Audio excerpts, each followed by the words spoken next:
This is Jamie Drummond for Good Food Revolution. I am here today at Mildred's Temple Kitchen with none other than Donna Dooher, who is here for one of our rather inconsistently published Old Hands series. And we're here to speak about all your decades in the industry. I think we'll start at the very beginning, Donna, and if you could speak about how you got your start in the industry, that would be fantastic. How did I get my start in the industry? I think like so many, you default to the hospitality industry. Going to school, going to university, different ambitions to be an architect. And I got a part-time job in a restaurant and I absolutely fell in love with it. So that was how the journey began. And then I eventually went to culinary school to learn more about the trade, particularly the back of house. The kitchen was where my passion fell to. So that was how I started almost 40 years ago now, James. And where was that first job? My first job in hospitality was at a nightclub cabaret and discotheque called the Sly Fox in Ottawa. Sly Fox in Ottawa. Ottawa. The Sly Fox, yes. And what was your role at that point? I was a bus girl, or a bus person, but yeah, back then, bus girls. So you definitely started at entry level. I started right at the bottom of the ladder. Fantastic. Yes, so you've worked your way up. So how did that first job at the Sly Fox, going through culinary school, take you to opening a restaurant in Toronto? Ooh, wow. That's jumping a few That's decades, jumping, yes, yeah, right. I gotta kind of think about that one. Well, you know, that first job was, as you mentioned, entry level. And I did work my way up to a higher position when I went on to their sister restaurant, which was called the Hayloft, very popular steakhouse back in the 70s in Ottawa. And I worked as a cocktail waitress back then. And at that time, of course, the industry was very different than it is today, and there were not a lot of opportunities for women in hospitality as there are today, as there should be. Now you're speaking about both front and back of house. Front and back of house, yes. So anyway, I worked there. I loved it. I did extremely well. I learned an awful lot. And, you know, I think, and I see this in a lot of people who come to our industry, they jump in and they have to find their way around, and sometimes they retreat because they're not sure that this is the choice that they're going to make for the rest of their lives. And I did the same thing. I left the industry for a while to go back and pursue what I had studied originally, but my mind just kept going back to the restaurant, especially the kitchen. So that's when I decided to really make a commitment. I went to culinary school, and then, as they say, the rest is history. Okay, I'm still trying to get to how you started your first year, your own restaurant. My own restaurant. So I was in Ottawa working at the Ritz, which was a very busy, popular restaurant, and Kevin, my beloved partner and husband, who I met at Sly Fox. He is my Sly Fox. I was about to make that joke myself, yes. That's where Kevin and I met. He was running Mexicali Roses in Ottawa, which was a very busy Tex-Mex restaurant, way ahead of the curve. So I was doing Italian, he was doing Tex-Mex. And we had an opportunity to come to Toronto because of Kevin's position at Mexi's. He actually came to Toronto to help them with their sister restaurant here in Toronto called Hernando's Hideaway. Oh, remember that? Yes, I do actually. Yes. Remember those margaritas and nachos? Yes. Yeah. So Kevin and I packed up our bags and our young son Rory, and we headed to Toronto to make our mark. And Toronto was really becoming a force to be reckoned with on the culinary scene. You know, I've been pretty sleepy in Toronto in the late 70s and early 80s from a culinary perspective, but you know, you had a lot of really interesting cooks and chefs who were emerging, and it seemed like a good place to come to. So what year would that be when you moved here? I'm going to say 83? 1983. Interesting. And how did the legendary Mildred Pierce come about? Oh my gosh, we've got a lot of time, right?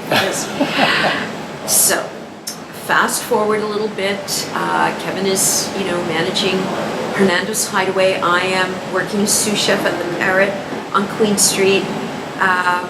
Le Bastingo is there. Peter Pan is there. That was Queen West. That was the Queen West of Toronto. Was the Rivoli around it? The Riv was there, and of course... Le Select, was that? Le Select, yes. All the great restaurants were concentrated in that. It was the Ossington Avenue I can imagine, Toronto. yes. That's what I like to call it anyway. So, I had an opportunity to rent a commercial kitchen from some cats, I call them cats because that's what they were, real characters, who owned 1087 Queen Street West, which is the Great Hall. It's now fondly known as the Great Hall. And what was that used for in that decade?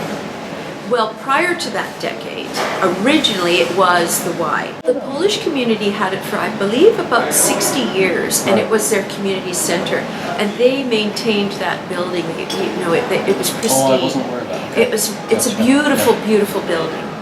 And then it got sold, and it sort of fell into a bit of disrepair. And of course, Parkdale was changing, and people were not inclined to come to this part of the city. And a lot of beautiful old buildings were really falling into disrepair. So these fellows that I met, there were 5 of them. They bought the building and it was their intention to bring it back to life. But it did have a commercial kitchen on the 2nd floor, which sat empty, and I offered to rent it from them because I wanted to start my own thing. I wasn't accelerating quickly enough. So I started my catering business at 1087 Queen, Avant-Goût, which probably not the best name for Toronto. Avant-Goût, there's a lot of Torontonians wanted to pronounce it. But of course, I was from Ottawa, and we embraced our other official language. Anyway, that was it was doing quite well. I was clipping along with that. Kevin was doing his thing at Hernando's. I was running Avant-Goût. And I had another baby in between, all of that. You got to keep all of that stuff going. Very exciting. So now 2 young children, business that's growing, and I had to find more space. And then Kevin decided that he would come and we would join forces together and really charge through the gate with our business. I think you were way ahead of your time here because you're proving that you can do both. Like have all of these children, all of these, 2 of these children. Yeah. I'm not sure, Jamie, that I highly recommend it. All right, okay. But at that time, especially for women, there was this great notion that women should have it all. Right. And I don't think we knew what having it all meant. I think we thought it meant doing everything, being a successful business person, being a successful mother, running a household, being all those things that default to women. It doesn't mean you have to do all of them, and it doesn't mean you have to do them all at once. But I did, and it worked out very well. But it is a lot of hard work, and it can take its toll, on relationships and families, as can this industry. Yes. And we all know that. Oh yes. So there was, a lot of stuff going on. But the good news, as there's always good news, I was looking for a warehouse space to expand my catering business because it was growing in leaps and bounds. And I was walking across these very train tracks to come to Liberty Village, which was chock-a-block of old rundown warehouses. So you were trespassing on CNN? I was trespassing on CNN, as most people I did can back remember then. doing that There myself. were no fences, and the odd train went by, and we looked both ways. It wasn't really fenced in that well. Oh, it wasn't fenced in at all. Times have changed. There was no Metrolinx. So crossing the tracks at 99 Sudbury Street, which was the thoroughfare where everybody crossed, I saw in this really run-down, shabby, old blue warehouse a sign that said "Space for Rent." So I never made it to Liberty Village then. I ended up at 99 Sudbury Street. And that is where Mildred Pierce sprang from. Now, for those people who don't know, where does the name Mildred Pierce come from? Joan Crawford starred in a film in 1945, and she actually won her only Academy Award for her performance as the character Mildred Pierce. The film is called Mildred Pierce, based on a book called Mildred Pierce, written by James N. Cain. And Joan, or Mildred, I should say, the character Mildred, is a single mother raising 2 daughters, gets a job in a restaurant as a waitress, which was very taboo back then in the 30s and the 40s. Of course, she's brilliant at it. She ends up baking pies and cakes at home to supply to the restaurant. And by the end of the movie, she owns a chain of highly successful restaurants called Mildred Pierce. And, you know, I always think it was kind of funny. Well, to bring us up to date, Mildred did eventually cross the tracks. Yes, Mildred crossed the tracks. So we were at 99 Sudbury Street close to 20 years. 20 years. 20 years, yeah, no, it's quite remarkable how the time flies. And then it became time to move and to grow and to, you've seen this neighborhood has changed so much. So we moved back, or we moved to this side of the tracks. I always say we eventually made it across the tracks. It took 20 years, but we got here. And now we're here in our not so new digs. We're here almost 11 years, Jamie. Time does fly. I remember the first year of you being up here. Yes, I remember too, because we were just going into the recession of 2007, 2008. I like to open up businesses at the height of recession. I don't know why. Genius. Oh yeah. And Mildred has just had a bit of a facelift. Yes, she has. Mildred has. She has, of course, on her 30th anniversary, her champagne birthday, as we like to call it, March 30th, 1989, was her big kickoff. So we've done some brand refresh. Refresh the room, menu, presentation.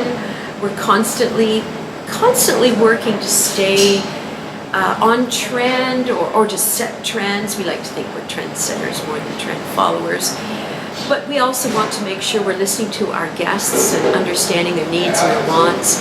So you know, every day we work at this. So this, I know, will be a great success. And we're very excited to roll it out in the next few days. And tomorrow you actually... Tomorrow's the big day? Yes. Yeah. And what are you doing to celebrate tomorrow? Well, we're going to have some surprises. We're going to be offering $30 bottles of bubbles, and Henry of Pelham, who is another amazing brand, is also celebrating their 30th anniversary. So we're partnering together. We've got lots of cuvee. Catherine will be flowing, another great iconic woman in the hospitality industry here in Toronto and in Ontario. And we've got, treats to give away to people and fabulous deals on gift cards. And we're just going to Kevin and I are going to be here to welcome people and have a drink and talk about old times. Fantastic. Reminisce. Well, that sounds very exciting tomorrow. I'll see if I can make it down. And that looks like an interesting t-shirt you have on there. Yes, thank you, Jamie. This is from 2000. You know, when that great clock ticked over from 1999 to 2000. Oh, yes. This was our menu at Mildred Pierce, and everybody got a t-shirt instead of a menu that night when they came in for dinner. And I recall what a fabulous night it was. We had so many of our wonderful customers who came down. We've become very good friends over the years, and we partied away into the evening, and everybody there's people still to this day, I see them come in with their t-shirts, and it feels great. It's very special. Well, on Mildred's 30th anniversary, thank you very much for joining us for part 1 of this Old Hands interview.